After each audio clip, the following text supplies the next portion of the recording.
Just off of Highway 67 in Plymouth, Wisconsin, sits one of the fastest racetracks in all of North America. It's filled with long straights along with hard braking zones, meaning this beautiful 4-mile road course should provide us with an absolutely thrilling race here today. Welcome to Friday Night Primetime on RaceSpotTV and round number 11 of the Formula Dallara IR Championship. I'm Nola Rempo with Ryan Walker beside me in the commentary box and Hugo Louise behind the cameras for today's presentation. Road America is one of the most thrilling tracks you can find in the United States of America. No doubt the points to watch today are going to be the runs down to turns 1, 5, and 12 at the end of the 3 longest straights here on the circuit, Ryan. Yeah, absolutely. Road America, fantastic track, and it's always produced great racing in the past with multi-class racing especially, and I think with this Dallara car as well, tonight I think it should be a great race and plenty of passing opportunities. You've got turn 1 and you've got that you've got turn 3 going downhill, and also you've got Canada corner, so plenty of passing opportunities and a tight track as well. This is definitely going to be one of the important races here. It is really the money race. Only 2 rounds are made, and as we take a look at the points coming into today's race, Marco Sanfilippo sits at the top with 1,538 points over Manuel Domingo's 1,463, almost 100 points back. That is, of course, because Sanfilippo has shown up to pretty much every single race. Everybody else behind him has missed a week or two throughout the course of this one, especially Tim Dallara. Dallara, of course, has had other struggles, though, in some of the previous races. That's why he sits third with only 1,429 points, only 4 in front of the other Italian of Danilo Sanfilippo.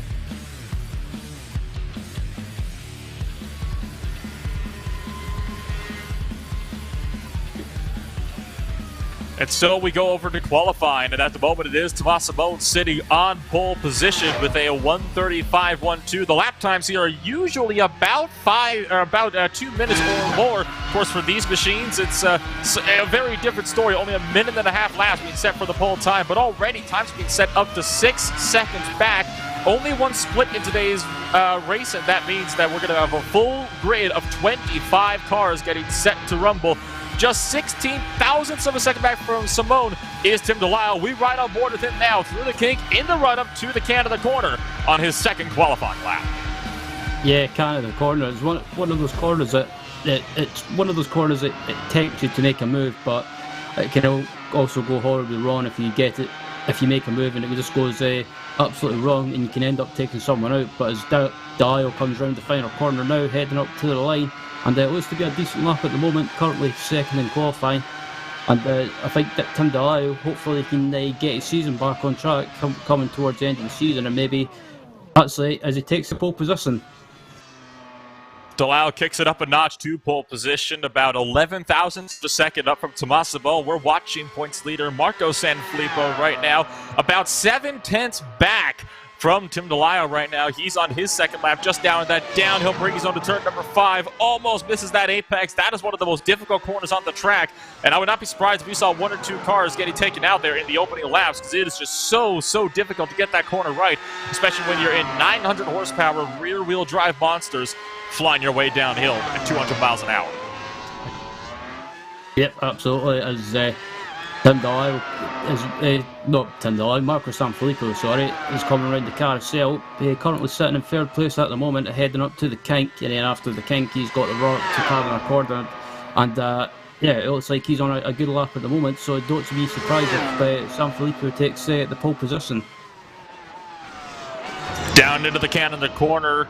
Back end twitch out just a little bit. Omar Baja puts himself up into 6th. We'll continue to ride with Dallara to see if he can improve on that 1:39.75 and maybe bump himself onto the front row, but it's going to be a big ass. He's got to improve by about 7 tenths of a second to make pole position. Coming up over the crest and across the line. Will this be an improvement? It will not. Lap was invalidated. Must have had a little bit of an off somewhere on the circuit. Yep, so yeah, Sanfilippo basically just invalidated the second lap like you mentioned, and Brendan Powell coming across the line as well, currently in 9th, and doesn't improve.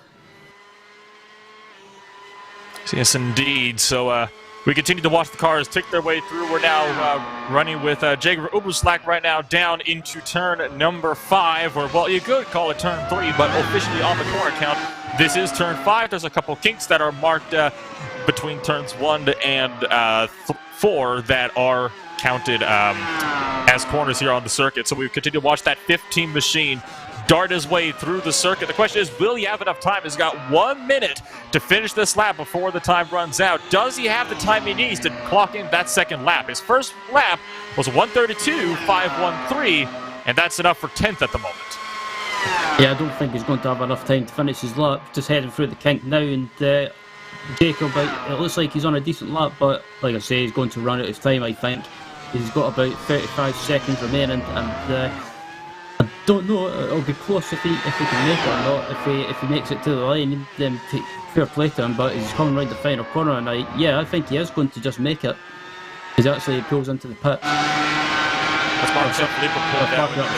Marcus Sanfilippo, sorry. If Jacob comes up to the line now, does he improve? That's a 31.7. That's going to bump up to the 8th position on the grid. Not improving by much, but hey, what are you going to do with just 8 seconds left on the clock? Still a good qualifying result for the 15 machine. Checkered flag is about to fly on qualifying right about now.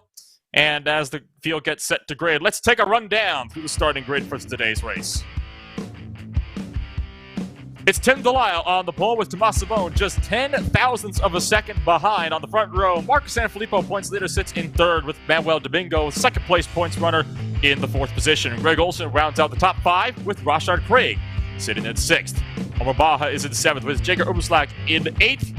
Kiefer McKenna and Danilo Sanfilippo rounding out the top 10 of today's race. Next up then is Brandon Powell with Cal Young beside him in row number 6. Adam Cohen and Matthew Howard round out row 7 and 13th and 14th. Landon Kelt and Thomas Zine 15th and 16th, with Philip Schiff and Pablo Suarez in 17th and 18th. The last of the cars to set laps are Ray Dex-Sikora in 19th, with Harry Fox in the 20th position with a 1:45, 14.8 seconds off of the leader's pace.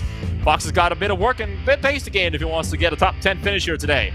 Drivers that have not set times are James Clay, Robert Palmbos, Eugenio Massa, Dan Joel, and Philip Companion, rounding out a 25-car field for today's race. Getting set here to go for one full pace lap. It's going to be a long pace lap here, Ryan, as these guys will have a bit of time to get those tires up to temperature.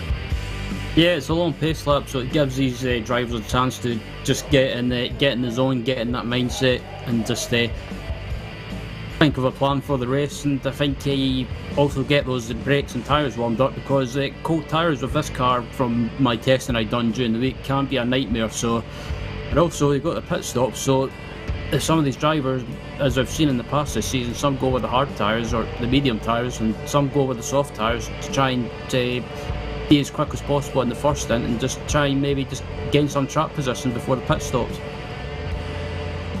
Speaking of tire compounds, looks like mediums are the tire of choice. We've only got 6 cars that are going to be started this race on the soft compounds. The remaining 19 are set to start on the medium compounds. Of course, that was the tire compound they set those laps in.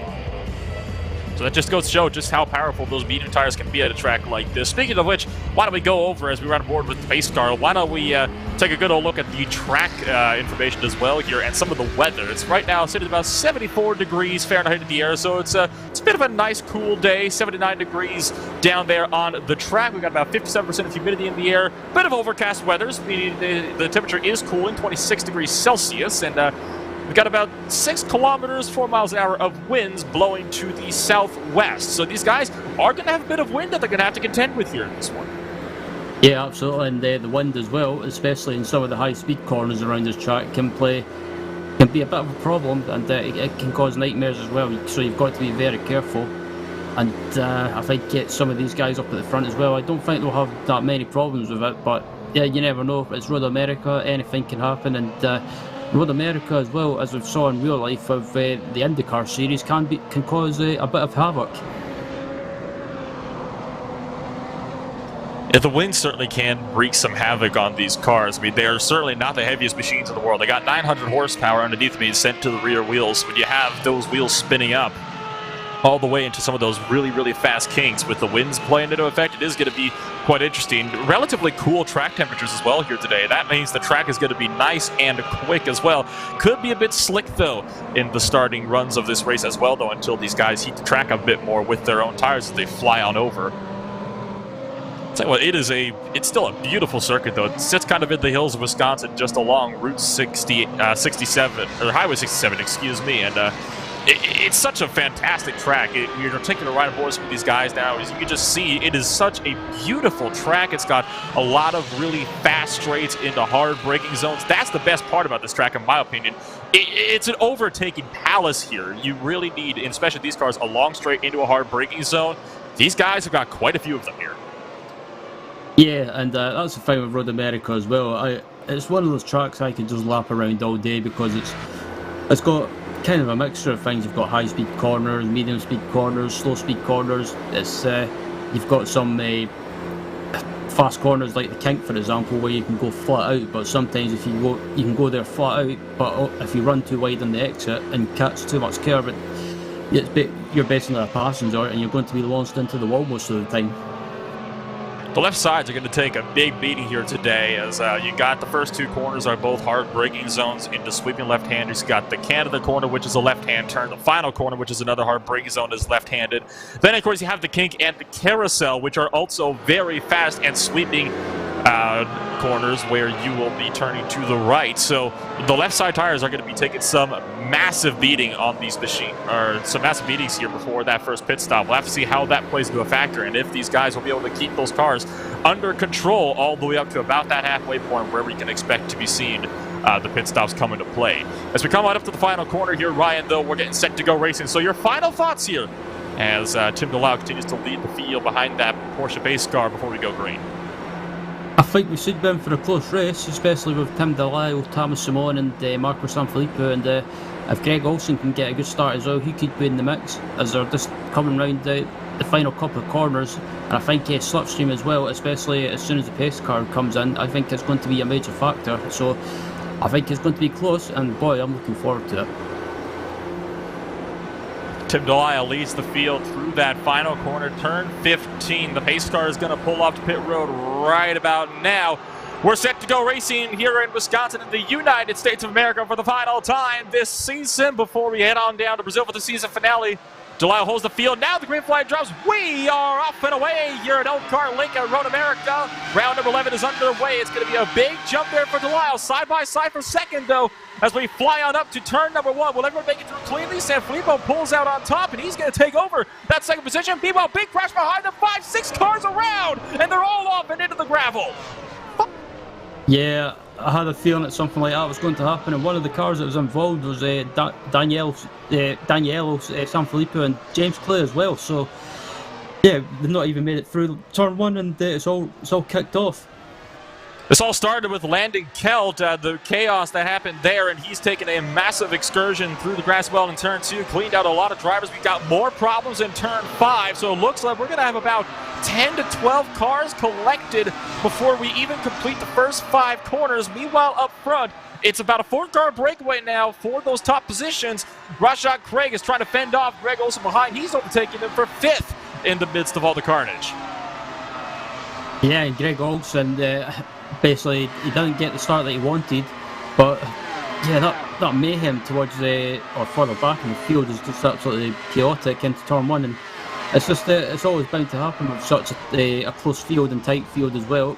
And also turn 1, if you get it horribly wrong, you can cause a bit of a concertina effect, if you like. But at the moment, apart from that, it looks like everyone else has managed to make it through it relatively clean as Tim Dallara comes up the hill, heading up to the start-finish line to complete the first lap. Tim Dallara leads at the end of lap number 1. Marco Sanfilippo trying to reel him in for that race lead all the way down the fast blast to turn number 1 as we pass by the accident scene of the absolutely massive pileup that we saw in lap number 1. Sanfilippo is going to continue to try to get the run here through turn 2. And we are going to take a look back at that replay here of some of the cars that happened on lap number 1. There you can see Danilo Sanfilippo getting sent around on your screens there. Backs it up right into the track, and that caused some calamity in of itself. Yeah, and Yeah, we see cars in front as well. James Clay was one of the other drivers, unfortunately, caught up in that incident, and someone else in the background there had to reverse and get going again. But yeah, Daniel Sanfilippo, as James Clay gets rammed from behind.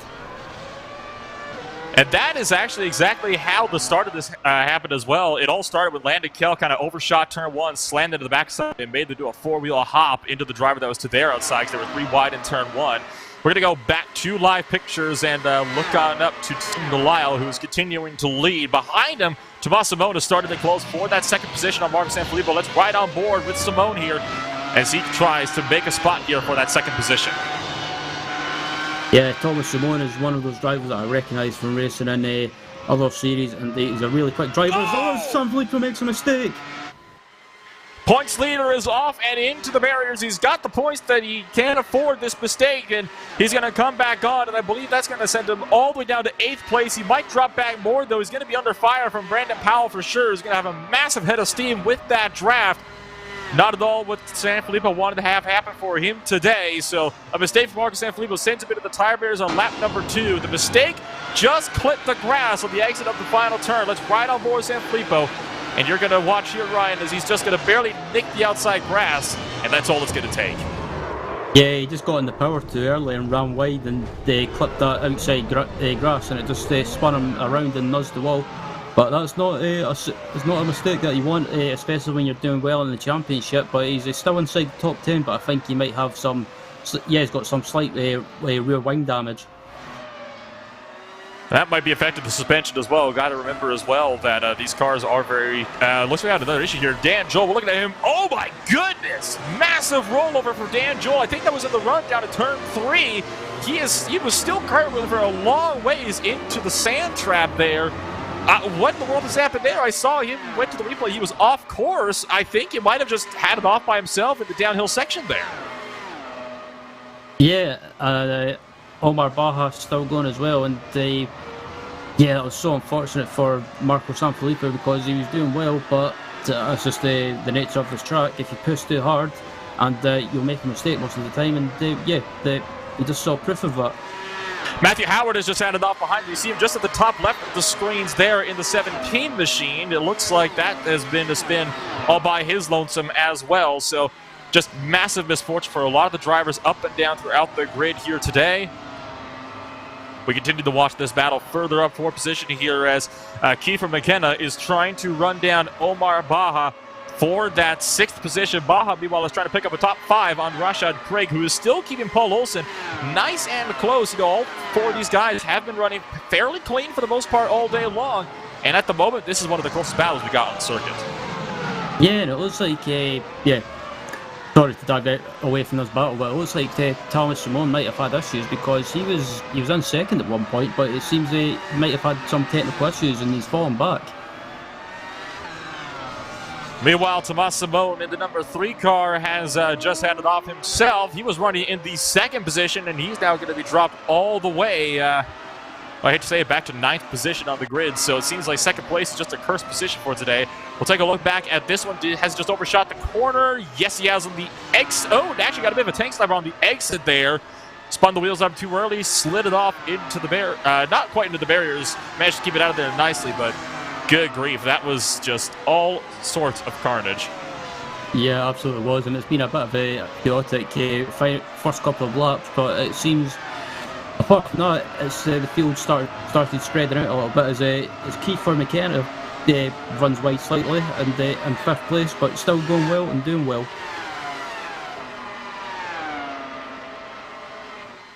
Manuel Domingo is now in pit road, and he was tumbling down the timing order there, so more cars having some major issues here. We're going to take a look back what happened to him. This is him coming through the kink, and oh, wow, big crash there. I think that was lap traffic that it got collected with, and that sent that car spinning around. He got major suspension damage, so that is allowed. I believe that's Greg Olson just able to get by him. So now all of a sudden, I believe it's the real sim racing, the positive sim racing teammates running 1-2 right now.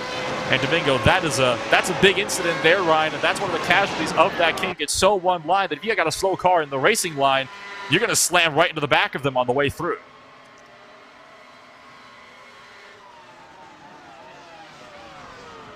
Meanwhile, Pablo Suarez seems to be in the battle for position here. He just had to let by Danilo Sanfilippo, who just put himself up into a spot within the top 10. That was the run down to turn number 5. They managed to keep that battle going smoothly, and that is the very powerful draft that we saw. It was so prevalent last week as well, especially down the Kemmel Straight into Lacombe at the Circuit de Spa-Francorchamps. Seems like it's going to be the case here today as well. Track's about similar length, too, as a matter of fact. So we now go up to this battle here. I believe this is still that one that we were seeing earlier. This is now going to be up, though, for the podium positions now, as now Rashad Craig is trying to run down Greg Olson for the second position. Omar Baja is trying to run him down for third. So it's one of those cases here where we're seeing a lot of these guys just having so many issues here in the early runnings that these guys that are battling for about 6th and 7th, they're not fighting for podium spots. Yep, and it's like I was talking about before, it's the nature of Road America. If you make even the slightest of mistakes, it'll punish you. And unfortunately, some of the guys that you see up at the front have been caught out by that. But it's good to see some different people up at the front challenging for a podium position. And like you say, Greg Olson's currently being closed down by Rashad Craig, and Omar Baha's closing down Rashad Craig as well for the final step on the podium. Right now, though, Baja's got to be more focused on Kiefer McKenna just behind him. As look at the oversteer that McKenna gets on the exit of turn 6. He is trying to run down Baja for what is going to be the 4th position here. And right now, Baja's got to focus all on defense. He runs wide, though, a little bit through the starting portion of the carousel. That is so we can try to diamond off the corner, get the maximum amount of speed that he possibly can through the kink and in the run down to Canada corner. But it's not going to do a whole lot for him, because look at how powerful this draft is here. McKenna is closing, and is almost able to make the lunge as well as we enter, I believe that's turn 12. Yep, and he was close enough into Canada corner, but I think he just decided not to take the risk as he heads into the final corner now. And I wonder if he'll get the run on Baja heading down the home straight. I don't think he's close enough, but I think he'll get close before they enter to turn 1. But judging by the straight line speed, it looks like these guys are both evenly matched. What the drivers might be doing here as well, you got to keep in mind, is that they might have their setups more set up for a lower downforce. While you do need some higher downforce settings for the fast corners like the carousel and the kink, you got to make sure that this car is outfitted for the straight line speed that these guys did get down the straightaways here as well. This is kind of pretty much the Monza of the U.S. We might see McKenna go for the move there. He went for the look. Block up, though, from Baja, sends him wide on the exit of turn 5. McKenna tries to have the look at the 6, but he's just not close enough to get the move done. Yeah, and McKenna just pulled out slightly, just showing he's there, and he wasn't going to launch up the inside, but maybe just playing that mind games thing, if you like, and just trying to unsettle Baja at the moment as McKenna gets a little bit sideways, manages to hold it as they come round the carousel now. And then after this, we've got the fast right-hander that is the kink heading up to Canada corner, and it looks like Baja just stretched out a little bit. Baja's doing a very good job of being able to maintain this gap. I think his strong points is through that carousel and the kink, because that seems to be where he really pulls that gap away. Now we can take a bit of a comparison run here. The camera on your left there is Kiefer McKenna. The one on the right is Omar Baja. We're watching both of them at the moment to see how these guys are taking the different corners. And this is honestly a great shot to see, because now we can see what Baja's doing in the car compared to what McKenna is doing. And that might explain how McKenna is closing up in some of the fast portions of the track, but then losing it in the second half. Yep, absolutely. As these guys are still battling for third place. But apart from that, it's relatively quiet at the moment, and this seems to be the closest battle on track at the moment. Big tank slapper there for Kiefer McKenna through turn number 3. Managed to gather it up nicely, but he lost about a quarter of a second there as a result of that mistake. So into the downhill braking zone. Will Baja lock up this time? No mistakes on this time around for that number 9 car. So McKenna's going to have to try to maybe force the issue himself. At this point in time, McKenna might want to focus on maybe trying to apply that pressure and maybe force Omar Baja into a self-inflicted error, because Baja is going to be a tough guy to get past. We've seen that he is not really willing to give up positions very easily so far throughout the series.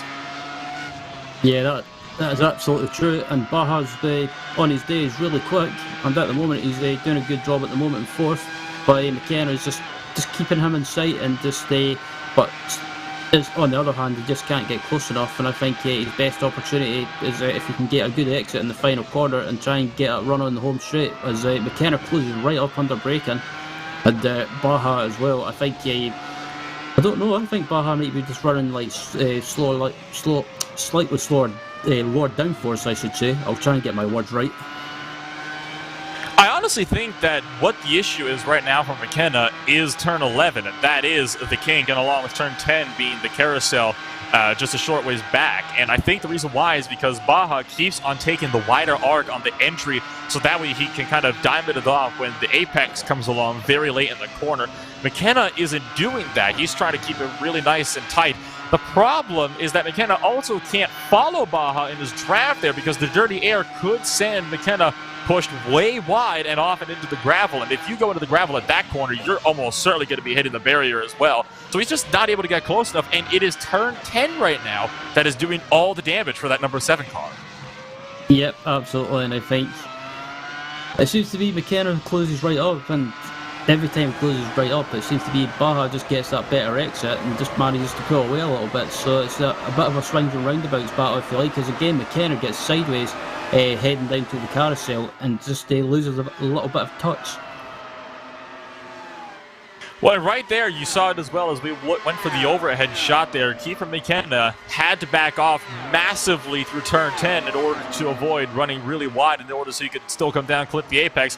Omar Baja, though, was able to take the corner almost flat out because of the line that he was taking. So it definitely is turn 10 that's causing all the issues because they're almost evenly matched everywhere else, and McKenna is able to run him down. But it's turn 10. Like, McKenna's got to start adapting. He's got to try to maybe follow the line that Baja's taking a bit more to try to stay in that slipstream and maybe take some pointers from that number 9 car, because at the moment, he's not going to be able to ever get by him with the line that he's taking through that carousel. Yeah, and I think he just needs to... change his approach, maybe on the corner entry, maybe try a slower entry. As looking at the battle for 10th place at the moment, Jacob Oberslak is trying to make a move, but can't do anything about it, and falls back to 11th. So Jacob Oberslak looking really feisty, but just can't get by Suarez at the moment. Trying to run down Pablo Suarez in the 19 car. We'll have to wait and see how this battle is going to play on up. Let's take a ride on board with Oberslak now as they cross the start-finish line onto lap number 10. Already about a third of the race complete in the massive run down to turn number 1. Oberslak makes a big lunge to the inside, but not able to complete the pass on Pablo Suarez. Here's where tire combos can start to come into play as well, Ryan. At this point in time, Pablo Suarez is running the softs. Those soft tires are going to be wearing big time at the moment. Oberslak is on the mediums, which are going to last significantly longer. That could be what's hurting Suarez here. So Suarez is going to go defensive, make his car as wide as possible, block all lanes of traffic. Oberslak going to have to take the outside line through turn 5. Runs it really wide into the runoff area and not able to get the pass done. Had to really back out of that one to avoid getting it into the grass. Yeah, that was a bit of an optimistic move from Oberslak, but fair play to him for having a go. But I think he just basically carried too much speed on the entry and just overshot it. And Suarez, he's doing a great defensive job, but I think his soft tyres are starting to go, and he's just losing grip. I think it's just a matter of time before Oberslak gets by him as well, with those medium tyres lasting a little bit longer. Through the kink, we'll almost certainly see a pass here down into the Canada corner. Oberslak goes to the left side. Suarez is going to be forced to the right and offline for the Canada corner. But Oberslak not able to make the lunge that he needed to get that pass done. I think he's going to have to wait here for Suarez to really make another mistake before he's going to have a chance like that again. That or he's got to get a brilliant run out of this final corner here. Yep, absolutely. It looks like we might have a position change. It looks like... is that who is that? That's Baja, Keith McKenna. Keith McKenna, sorry. Kiefer McKenna. Just got past Omar Baja, so finally got it done. It's Massimone is just behind Baja as well, so 4th and 5th position have just swapped hands in the run into turn number 5. Now Simone is going to follow Baja here and really try to get the run off of this corner. Baja is trying to get that diamond off technique to try to catch up to Kiefer McKenna again. He's got a lot of draft to help him out here. Simone's got a lot of draft to try to run down Baja, but it's not going to be enough to realistically make a lunge here into the Canada corner. So he's going to back off here and maybe try to reset for turn 1 next time around. Yep, absolutely. And It looks like as I head round the final corner now, and these three are really close together, and yeah, there's not really many battles going on, but this one seems to be, it was a 2-car battle, but now it's a 3-car battle. Simone closing up to the back end of Omar Baja. Once again, he's being nice and patient. He's going to allow Baja to keep that position into turn 1. Closes right up to that gearbox, though, in the run down to turn 3. We ride on board with Simone here, and you're going to see how powerful this draft can be, because Omar Baja is just going to be a sitting duck here. Simone is going to get the massive bite of overspeed here, good to go to the left side. Baja's not going to try to defend this one, but he's going to try to break later into 5. Side by side still. Simone gets the pass done. That's going to put him up into the 5th position. Yeah, that was a nice move from Simone, and on a bit of a recovery drag at the moment after his issues in the early stage of the race, and up into 5th position. Next person ahead of him is McKenna.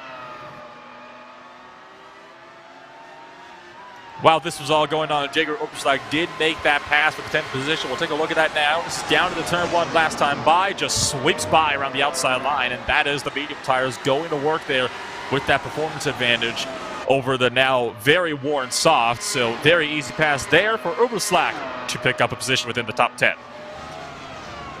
Yep, so Oberslag back into the top 10, and next person in front of him is one of the Sanfilippo's at the moment, and I'm just checking to see what that is. Let's say that's Marco Sanfilippo, but he's just a little bit ahead of him by the looks of it.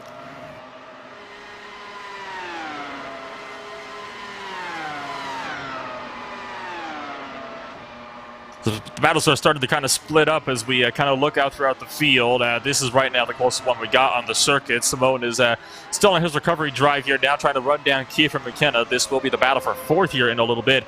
Now, the crucial thing here is Omar Baja might be hoping that these guys make some massive mistakes and both get sent off the track, because that means he's going to get a free pass up into the 4th position. Simone is really trying to run down McKenna here down to the turn 5. Again, not close enough to make that look. You really have to try to set these passes up from a couple corners back. You can't just go with them on a whim. We've seen what can happen when these sorts of things happen. And at the moment, I think that's what Simone is trying to do. He's trying to focus on where he wants to get that pass done. He's trying to set McKenna up, so he's going to be in the perfect position so he can make that pass easily when the time comes. Yeah, I think Simone's best opportunities of making a move on McKenna is probably on the exit of the kink if he gets a run and closes right up on him heading down to Canada corner, or if he just waits and be sensible, I think he could make it on the home straight. As it looks like he's closing up now. He's getting closer and closer in the slipstream, but I don't think he's going to be close enough. Turn 1. It's the longest. It's at the end of the longest straight we got on the track, all the way out of turn 15 down the massive run of the front straightaway. So that is where we can almost certainly see another look for the position here.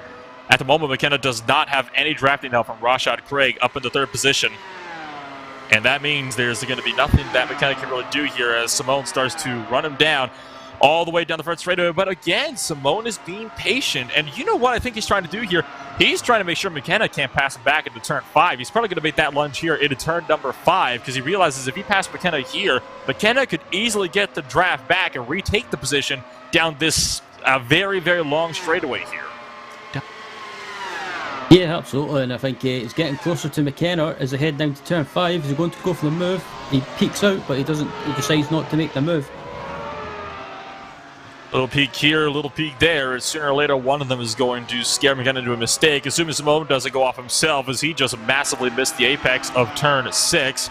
We are already approaching the halfway point. This race has absolutely flown by right now, so we are already nearing that halfway point, and we are kind of getting to the point where some of the guys on soft tires are going to be heavily considering coming on in to swap those worn softs out for some potential mediums. Yep, and I think I wouldn't be surprised if you see some drivers trying to go as long as possible on the mediums, and then maybe for the closing stages, maybe stick on a set of softs. But we'll wait and see when the pit stops start. But again, the Simone is closing right on the back of McKenna, but just can't do anything about it. And I think if he gets a run in the home straight, I think if he gets close enough now, I think he'll just go for it and make a move into turn 1. He's got to make that move sooner or later, because sooner or later there comes a point where you're just being held up. He is going to go for the move this time by as we cross over to lap 15 in the massive run down the front straightaway. McKenna lefts off a little bit, lets him have it to get in line. By the time they get down to turn number 1, Simone's going to say thank you very much, and he is no doubt going to rocket away with that 4th position. Now his next target is going to be Rashad Craig up there in that 3rd position. And right now, their lap times are just about dead center, but Simone is still just that little bit faster. Yeah, Simone, when it comes to pace, he just seems to be doing that better job at the moment, and I think he'll pull away from McKenna now.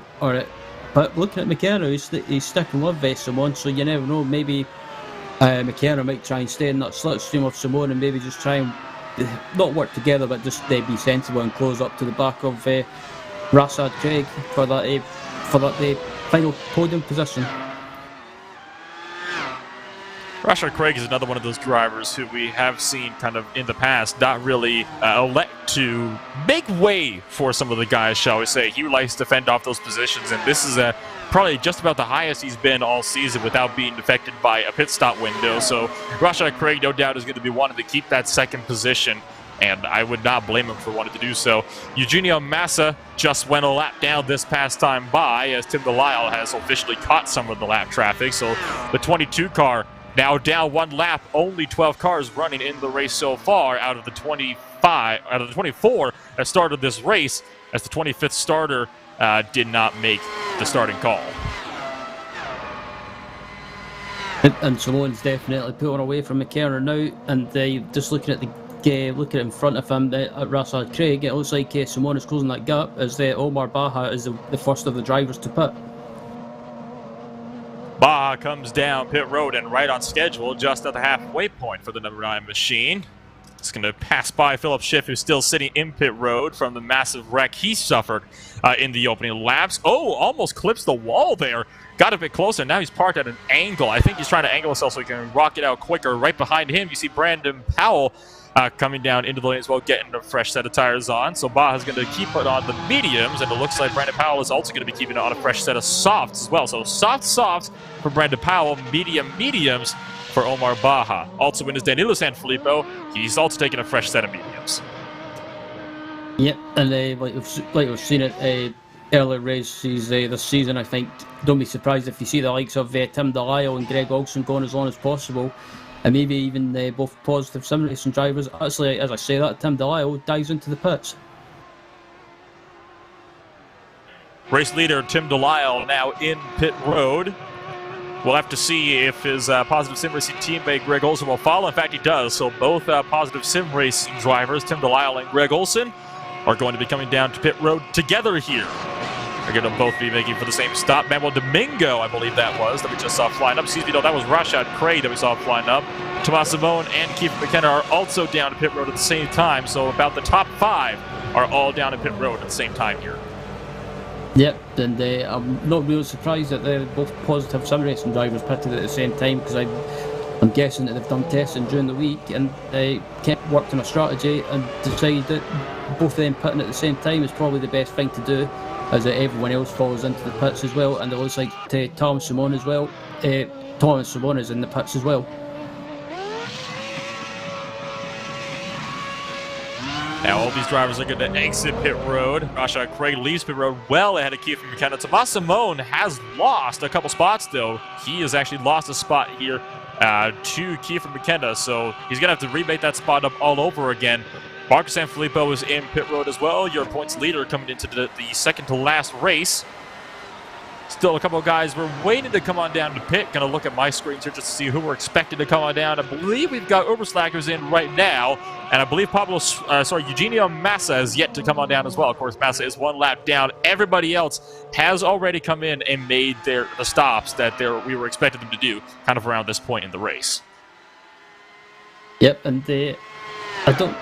That's a bit weird. I don't know what happened, but Greg Olson seemed to have a longest pit stop, because he was about 6 seconds behind Tim Delisle, I think, but now he's down to, it's actually up to about 14.4 seconds now. So I don't know if he might have just got a speeding penalty, or if it was just being too cautious on the pit entry. Well, it's an 11.3 second stop for him. Everybody else is kind of sitting around an 8.8 to 9.2 range. I wonder if maybe he just put too much fuel in, and maybe just kind of miscalculated on the fuel a little bit, put in a bit extra than he wanted to. Of course, it wouldn't surprise me if we saw... it would actually be a surprise if we saw Olsen run down Tim Dallara anyway. Whenever Dallara is out in front, he has been so dominant all throughout the season. It's usually just a walk-off win once he gets out in front, and that does seem to be the case again here today. Indeed, as it looks like all the pit stops are just about done, and Tim Dallara is still leading after the stops with his teammate Greg Olsen in second, and it looks like Thomas Simon and McKenna are going at it again for 4th place. So yeah, these guys have pretty much not been separated for much of the race so far. So yeah, great battle between these two. Now that the pit window is complete, though, Simone knows that McKenna is not going to be coming down again, so he can't really wait for that pit stop to happen. So Simone is going to really have to work on McKenna to get by him now before he loses too much time to rush Craig up in 3rd position, because he can see Craig up there, but he's just being held up by McKenna at the moment, and he is just so close through this very quick middle section. Down the hill we go again through turn 9. Simone trying to find the speed as we enter the carousel. Yeah, and Simone's really close now in the carousel, but it seems to be on the exit. He loses out a little bit to McKenna, but Simone, I think he'll be a lot closer on the exit of the kink, and it looks like they've got another car in front of them. It looks like, who is that? That's Rasad Craig. So these guys closing him down, but these two squabbling away might allow Rasad Craig to pull away a little bit and just build up a little bit of a gap. But at the moment, it looks like Simone is quicker than McKenna, and I think if he gets a great run, he'll make a move on McKenna heading down to turn 1. You saw the tire compounds there on the left side of the screen for that brief moment there that there were only 2 drivers remaining on the soft tire compounds. Bassa is the biggest mover of the day. He's moved up 11 spots, but that's still only good for the 12th position, and he's the last car running on the track. So he's only made those positions up as a result of people crashing out. If you look further up from that, I believe Powell is going to be one of the highest drivers to move on up. Simone, meanwhile, in his run here with Kiefer McKenna, he's got to get by him soon because he is just losing time every single corner up to Rashad Craig. He's got to make this pass here. It's going to be a lunge into turn number 5, and Simone is going to once again sweep past. They almost make a bit of contact as McKenna tries to pull the outside line. Oh, that was so close to ending up in disaster, and they made contact, but God knows how it didn't end up any worse, because those two, it was a good move by Simone trying to make a lunge, but it was just one of those kind of, they're so close together, contact was always inevitable, and thankfully they managed to both get away with it.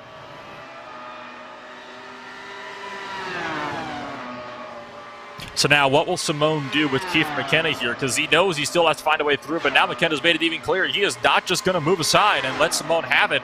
He wants to hold that 4th position. In the run-up to the Canada corner, Simone backs off wisely. We usually don't see a lot of passes that openly was happening into the Canada corner just because of the nature of the run-up to that corner, not to mention what follows it. So that was a bit of a wise move there from Simone to back off.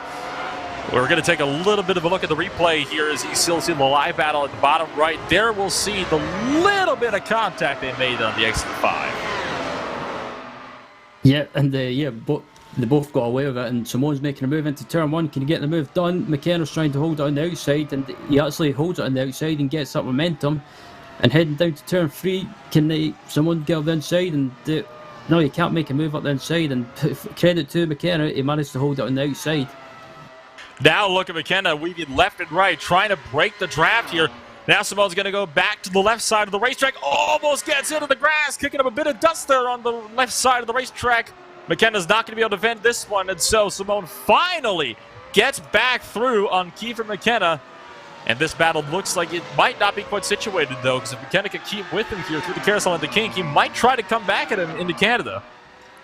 That's possible, but I think Simone's just that's slight bit quicker, and Simone's pulling away now, heading into the carousel, and McKenna's, I just think he's not as quick as Simone, so next person ahead of Simone is Rasad Craig. There'll be 11 laps to go this time by at the start-finish line. So the race is already entering its final third. At this point in time, McKenna is going to have to really work here if he wants to get that position back. Take a look at the replay here down in turn 5 once again. This was the time when Thomas Simone got the pass done. McKenna tried to get the over-under on him on the exit, but just Yeah, it wasn't close enough. I mean, it's very, very difficult to do that in these cars, and Simone made a textbook overtake there. Now, though, Omar Baja has reeled up by some margin, so now the question is, can Omar Baja potentially have a run at McKenna here in the closing stages? You never know. Baja's closing that gap down, and I think McKenna might just be struggling for pace all, but he's just not. Doesn't seem to be as consistent. He seems to have some good laps and then some bad laps, or not bad laps, but just they're not as quick. So Baja's closing him down, and I think it's just a matter of time before he gets by. And Baja was about 2.5 seconds quicker last time by. Of course, that was because McKenna and Simone were side by side for so long. We'll have to see how the lap times compare here at the end of lap number 21. That's where we're really going to be seeing that big question as to who is quicker among these two. It's important to factor in as well that McKenna does still have a little bit of slipstream from Tomas Simone just up the road, but it is starting to fade up there as well. Yep, absolutely, and it's all settled down now, and pretty much up at the front is Tim Dial and a commanding lead. But this is the closest battle on track with Simone and McKenna, and also in the background Baja. So it looks like Simone is maybe not getting away as quick as I thought he would. It might have burned up all his stuff trying to just break away from McKenna in the first place, just get by him. So I don't know if he'll be able to have a run here down for third place. So we're going to have to see here. We'll compare the lap times here. McKenna last time by 132.8 and a 133.0 for Baja. So McKenna actually 0.2 quicker last time by, but still 0.4 slower than Tomas Simone. So it looks like these three are only going to be separating further and further out as time goes on here. Yep.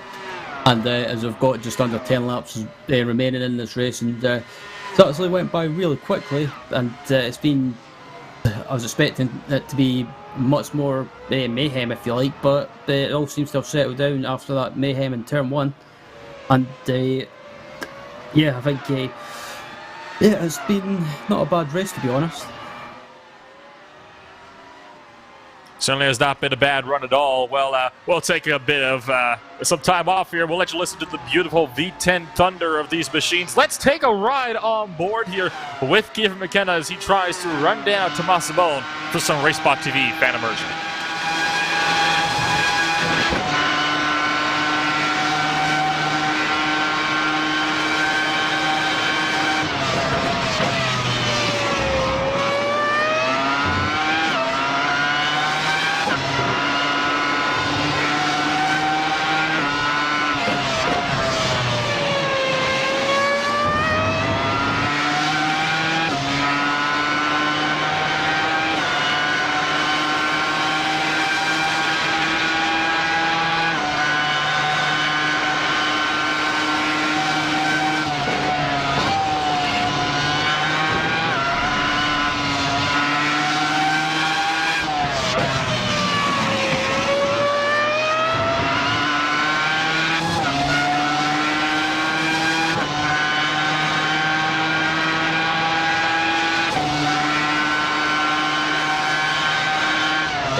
race is starting to heat on up. Tomas Simone has run down Rashad Craig for the final podium position with what's going to be just 6 laps remaining this time by. Now, Craig has been doing a great job at fending off Simone so far, but Tomas Simone is consistently 2 to 3 tenths quicker every lap. So Rashad Craig is going to have his work cut out here if he wants to really hold on to that final podium position here.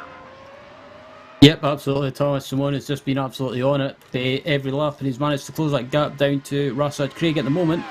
And I think it's just a matter of time before someone gets by. But on the other hand, Rashad Craig doesn't make it easy for anyone to get by.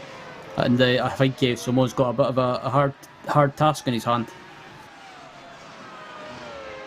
Through turn 5, and you can see just how close Tomas Simone is to the gearbox of Rashad Craig. It's the dirty air that is really affecting that number 3 car at the moment, all the way through these kind of medium speed and high speed corners. This is where he kind of loses a lot of the time, and he's just not able to close in as much as he would like with the draft.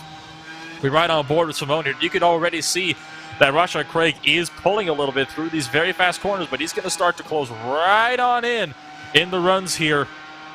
Down towards the Canada corner. Yep, and Simone's getting closer and closer, but he's not close enough to make a move. And they head into Canada corner now, and I think Simone's best opportunity is on that home straight. If he can get a great exit, and he's getting close enough, but can he get the exit right? It looks like he nails it, but on the other hand, Rashad Craig gets a great exit, and Simone's not going to be close enough, I think. Just 5 laps to go, roughly 20 miles remaining here in a 125-mile race. Simone still closes right up to the back end for turn 1, but he's got to make sure that he stays close all the way through turn 3, where he's not going to be close enough to get the run that he needs down to 5. Exits turn 3, he's going to go under what is called the Trees Bridge, but a massive bite of oversteer there costs him a couple of tenths, but he's still close enough. He could have the lunge here. He's going to look for the left side. Does he go for the move? Not quite. Decides to stay in line and be patient. He does still have the draft that he can work with. Yeah, and I think Simone might just be planning what he's going to do. He knows he's quicker, but I think at the moment he's still got some time to plan his move and what he's going to do. And I think, he's, like I say, his best opportunities are possibly heading down to Canada corner, or even on the home straight heading to turn 1, or even down to turn 5. I think turn 5 is where we'll see this move done, because Simone has really shown that he does not want to make these moves down into turn 1. Taking a look at a replay here, listen to looking at Jager Uberslack, who had I think that's turn, that's actually the Canada corner, he had a bit of a slide, and now here we go, Simone just making the dive here into Canada corner, nearly wipes out Rashad Craig. He definitely had a big dive bomb, though. We're coming down, no, there's just, excuse me, we're coming down now, it's just 4 laps to go. Yep, and Simone, I think, was just a bit eager there, and he went for the move, but it just wasn't close enough, and he backed out of it. Otherwise, it would have ended up in disaster. 330 kilometers an hour down into turn number 1. They go over 200 miles an hour. These cars are hitting at the end of these straights. Just a reminder of the astronomical speeds these guys are having to contend with as they're battling left and right, back and forth. Will Craig go defensive? Tomas Simone going to go to the left side. Rashad Craig will have to fend this one off around the outside here. Downhill, brings under the turn 5. Craig's trying to pull the outside. Will he be able to get this done? Simone still has the nose in there, but Craig pulls around. Yeah, great defensive driving from Rashad Craig. He managed to hold it on the outside, and wow, that was just unbelievable. I thought Rashad Craig was going to run wide, but fair play to him. He managed to hold the position on the outside and just carry that momentum.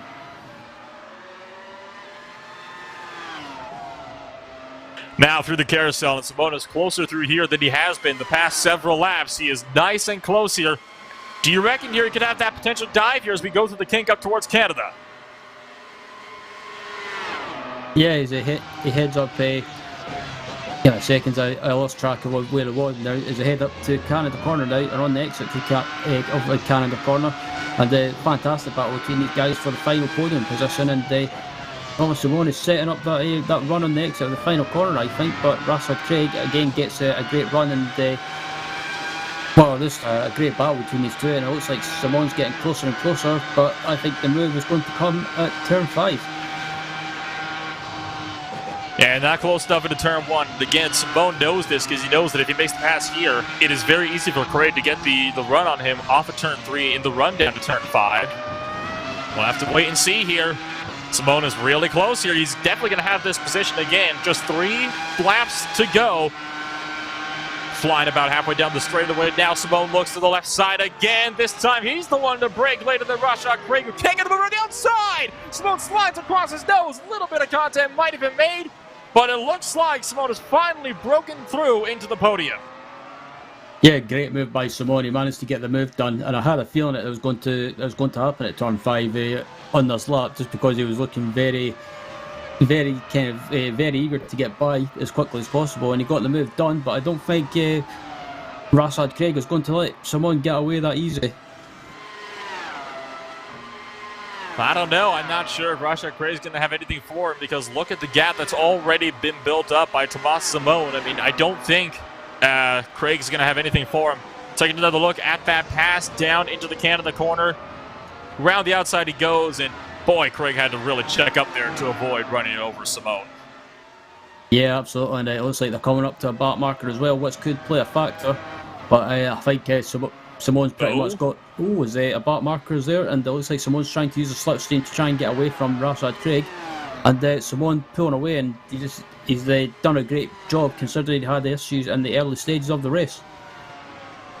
One cone gets sent into the shadow realm, just barely clipped by Simone's front nose, as now Rashad Craig is the one to duck his way past the number 19 machine of Pablo Suarez. Just 10 cars on the lead lap with 2 laps remaining. Yep, absolutely. And after that battle, or after that move by Simone, it's pretty much settled down now, as we've just got under 2 laps remaining. And I have to say, it's been a great recovery from Thomas Simone, and back up into 3rd place. And yeah, it's not been the most exciting race after that incident at the turn 1, but there's been some good battles going on along the way, and some good recoveries going on. And yep, I think it should be a good sign as Thomas Simone does a bit of cone bashing, if you like, just clipping it out of the way. I believe that cone may very well be in a new zip code at the moment, because that thing, I think I had actually cleared the fence at the end of the sand trap as well and ended up outside of the track grounds. White flag has flown for Tim Delisle, who has taken that final lap, and he is now getting set to round his way around for the final time today. It's been a great run for Tim Delisle, who's had yet another dominating walk-off performance today. Yeah, after having some bad luck in at Monza a couple of weeks back, it's been a good recovery from Tim Delisle, who's managed to get back into the usual form that we've been used to seeing. And currently in the lead on the final lap with his teammate Greg Olsen in 2nd, so it'll be a positive sim race and 1-2 by the looks of it. So these 2 guys, we're used to seeing them up at the front, and pretty much just been a dominant display. It's not a very big surprise that we used to see those positive sim racing drivers finishing 1-2 here, or at least 1-3, and usually Tim Delisle is the one that's on that top step. He's had a couple of mistakes here or there throughout the season, but he has been mistake-free so far today. Now he's going to be running his way through the can of the corner for what will be the last time today for Tim Delisle. He has led every single lap so far of this race. It's another dominating win in style for that number 1 machine. He has proven once again why he is at the top of these races week after week. Missed a couple at the start. That's why he's sitting 3rd in points, but he might be able to go for the 2nd position here in the points. Meanwhile, though, for now, he's going to win it at Road America. Delisle once again leads flag to flag in a clean sweep of the race. And teammate Greg Olsen's coming round the final corner now, and he'll be coming up the run up to the start-finish line to take 2nd place, so a great result for Greg as well. And then Greg Olsen comes across the line now and finishes in 2nd. And then Thomas Simone is coming up the hill to the start-finish line as well to round out the podium. Simone improves nicely, had that mistake early on, and he managed to recover very, very nicely. He is now going to find himself up in the 3rd position. Started in 2nd, still 1 down, but hey, podium finish after that mistake at the start of the race. Not bad at all. Just waiting now for the final cars to round their way through the checker flag. We're going to have to wait a couple minutes, of course, while we wait for the final guys to... I believe the last car is throwing his way now through the carousel Next race up is going to be Interlagos, and that is going to be an interesting race in of itself. Very historical track, and it's a very fun one, too, I find. Yeah, I love Road America. It's one of those tracks that I've always enjoyed and stuff like the Skip Barber and also multi-class racing, and it's always been a great track and produces great racing. And yeah, I think that was a good race, not as exciting as we've seen before, but nevertheless, it was still some good battles and good racing going on in the field. As the last car is crossing the start-finish line now, we'll take a look at the post-race results. Tim Delisle comes home the official race winner with Greg Olson behind him. Positive Sim Racing and Australian 1-2. Tabasaville rounds out the podium. Rashad Cray sits in 4th with Keith McKenna in 5th. Omar Baja sits in 6th with Danilo Sanfilippo in 7th place. Brandon Powell sits in 8th with Marcus Sanfilippo and Jager Uberslack rounding out not just the top 10, but also the cars on the lead lap. Pablo Suarez and Eugenio Massa sit in 11th and 12th. Manuel Domingo, the first of the drivers to fail to finish the race, 26 laps down. Then comes Ray Dexicora, Dan Joel, Adam Cohn, Philip Schiff, Matthew Howard, Landon Kelt, James Clay to round out the top 20.